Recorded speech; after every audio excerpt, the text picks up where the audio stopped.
Praise the lord. హల్లెలూయా.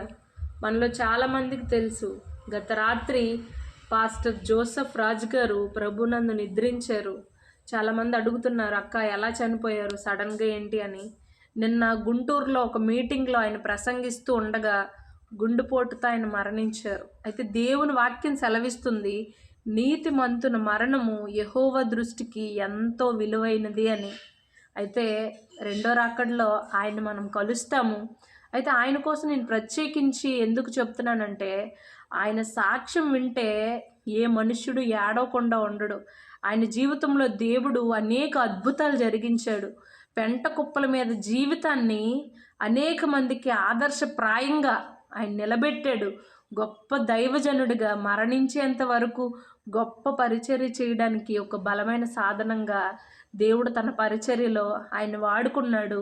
ఒకసారి ఆయన పరిచర్య చూడండి, ఎంత గొప్ప పరిచర్య చేశారో.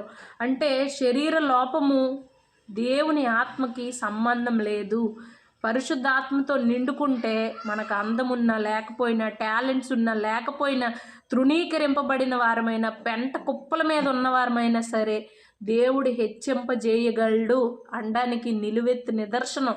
ఆయన చూడటానికి ఎంత ఉంటారు, కానీ ఆయన మాట్లాడితే హృదయాలు తెరవబడతాయి. అంత గొప్ప వాక్శక్తి పరిశుద్ధాత్మ చేత దేవుడు నింపబడి ఆయన గొప్ప పరిచర్య చేశారు. ఆయన బట్టి దేవాది దేవునికి వందనాలు, స్తోత్రాలు. అయితే తన కుటుంబం కొరకు మనందరం ప్రార్థించాలండి. మనందరం ప్రార్థించాలి. కుటుంబ ఆదరణ కొరకు ప్రతి ఒక్కరూ ప్రార్థించండి.